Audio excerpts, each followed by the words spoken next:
How's it going? This is Luke Stokes, the Managing Director for the Foundation for Interwallet Operability. I'm really excited to demonstrate something really cool that Todd Garrison, who is the Director of Security and Operations at Dapix, the VC-backed company that is launching the first version of the FIO protocol. He has a tool that's kind of based on EOS Go and some other different things that he's worked on that he showed to the team recently this week. And it was just so neat that I was like, oh my gosh, we should do a little video and show this to the community, the types of tools that we've been working on to test the blockchain. And this tool was originally designed to do like fuzzing and stress testing, things like that. And it's turned into this really neat suite of tools that probably our block producers and others might be interested in using. So I just wanted to give you a chance, Todd, to kind of show us, show the larger community what you showed the team. And I think they're going to be pretty impressed. It's kind of neat type of stuff we're working on. So go ahead and take it away. Awesome. Yeah. Let me bring up the screen here.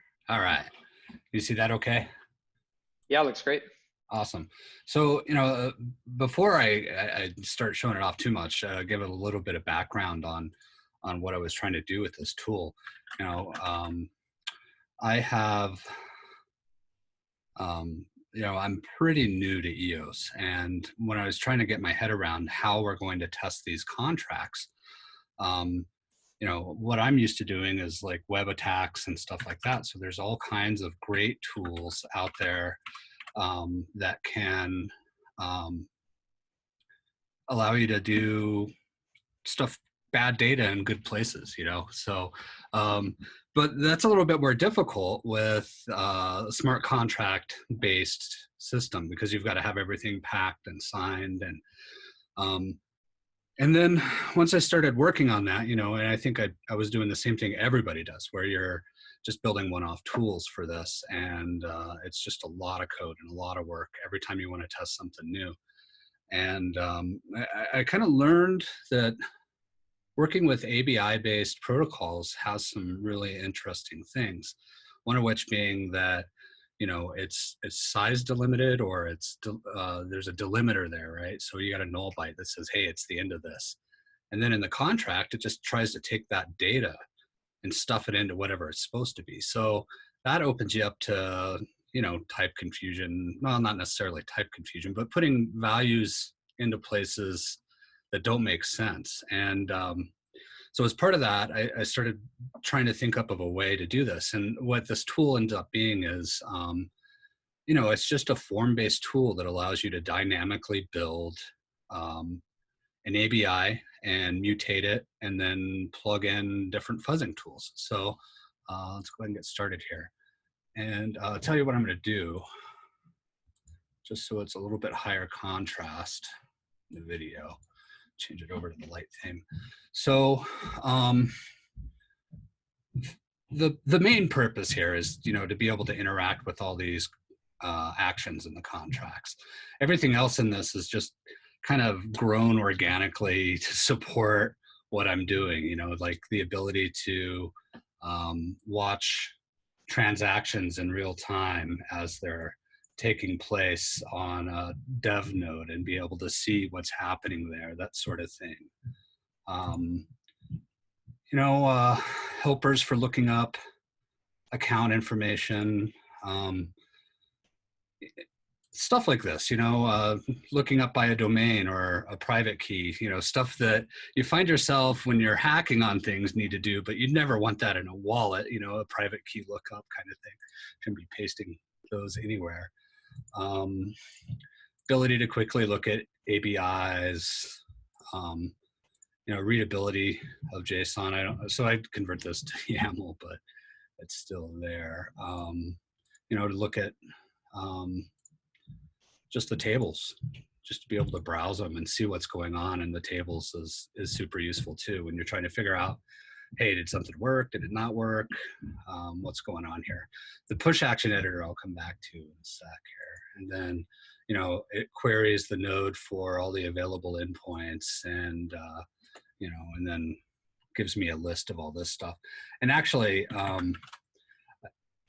I have this built so you can plug it into a proxy. So like the read-only endpoints, I can still fuzz through, Burp Suite or Z-Attack proxy, stuff like that. So, and then, so it's easy to find what's going on. And sometimes, I've found that's biggest difficulty.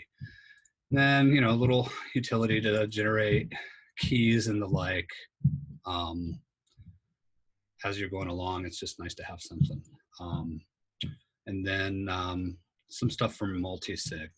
So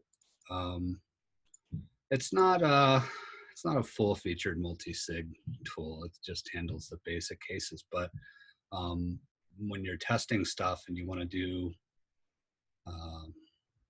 a whole bunch of multi-sig requests, it's quite useful. So I remember you showed us an example where we're doing like an EOS-IO prods type example, in this case FIO prods, and it was just really neat to see that it like pre-filled it with all the, you know, MSig accounts and things like that. I mean, little things like that just save developers so much time. And I remember it was actually funny because one of our devs on the call was like, oh, you know what you should really add that would save a lot of time is this feature. And you're like, oh, like this? And you showed it. I was like, oh, that's cool. Yeah, I'm lazy, so I don't like looking things up. So that's definitely the kind of thing I would put in there. So yeah, so let's dive into the action editor real quick. And I can talk about some of the thoughts I had on putting this stuff together. Let's look at, I don't know, reg address. This is one of the, you know, the core things in FIO. So it just builds a dynamic form based on the ABI as presented, you know, from the get ABI call. So by default, everything is set to the value type that it really was in the ABI. So, but I can change these and encode to any type I want. And sometimes those are complex. I find a lot of times, you know, if I just want to stuff binary data in there, both, this is all written on Golang. So both Golang and boost strings are, you can put arbitrary bytes into it. So a lot of times I'll just encode something as a string when I want to put bad things in there.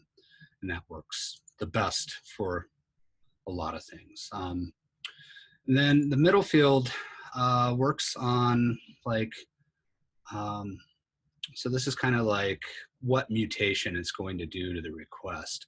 You know, form value just reads from this input field here, but I can do things to that as well. You know, like if I don't want to type 9 zeros after my FIO amount, I can just convert it from a float, or I can take any arbitrary JSON and convert that to a struct that gets passed along. Just super useful for stuff that has nested fields. It's not as flexible for fuzzing, obviously, but that is what it is. You know, if I want to do invalid FIO addresses at the maximum size, all I have to do is put a domain here and it'll tag on the bad address, you know, that kind of stuff. Also, you know, little things like my actor, a random actor, my pub key, a random pub key.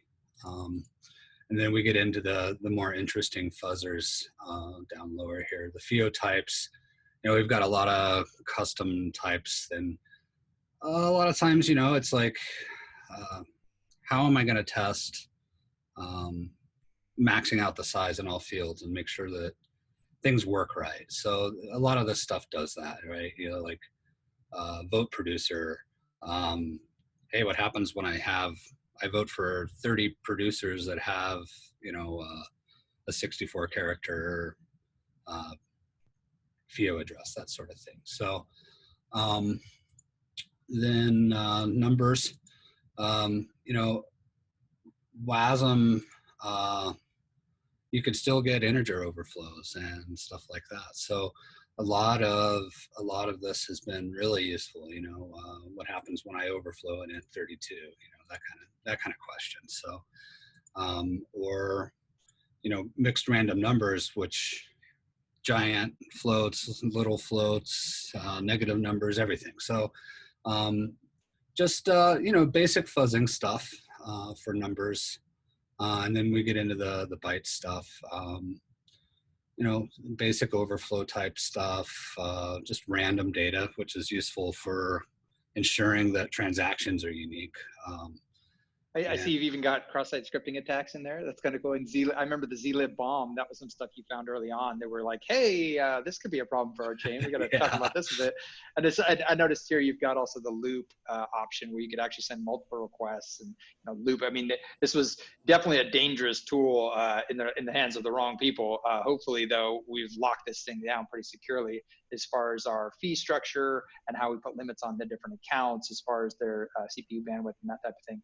But I know a lot of the bugs that we've been working through as a team over the last many months, this tool has been, and your work has been finding stuff, which is great, along with the great teams we've been working with block trades and crypto lines and others that we brought in. External teams have found a lot of great bugs that we've been working on. And it's really kind of beautiful to get to a place where we feel pretty confident for mainnet launch, which is happening just, within weeks here. So it's pretty exciting stuff.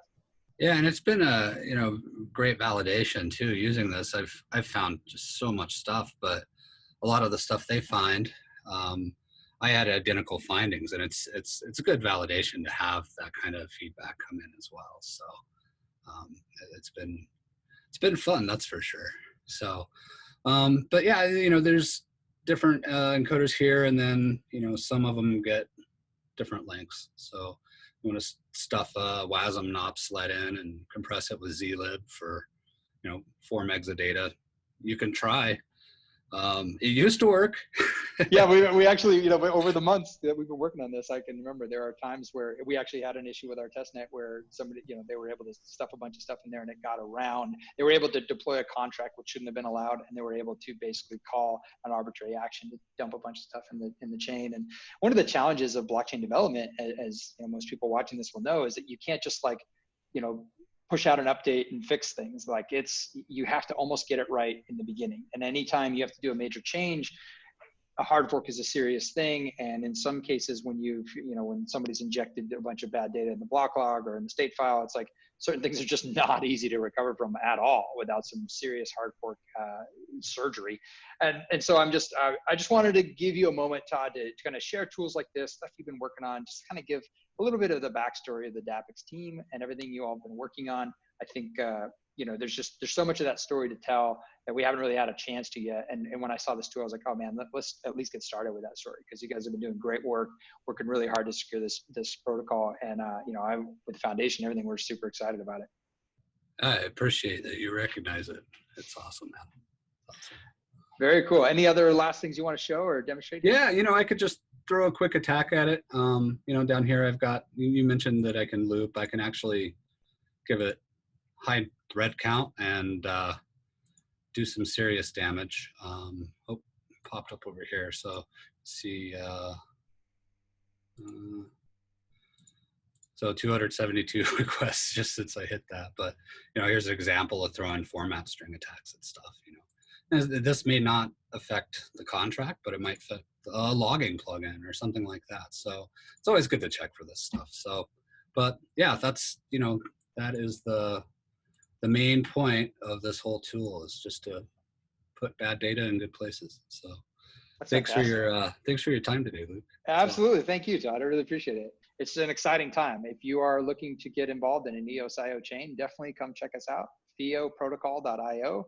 We are definitely still looking for block producers. And as always, we're looking for more integrations, wallets, exchanges, any type of crypto-enabled endpoints. We really think FIO is going to be a great tool to really bring usability to the whole space. So thanks again, Todd, and I look forward to hearing more in the future.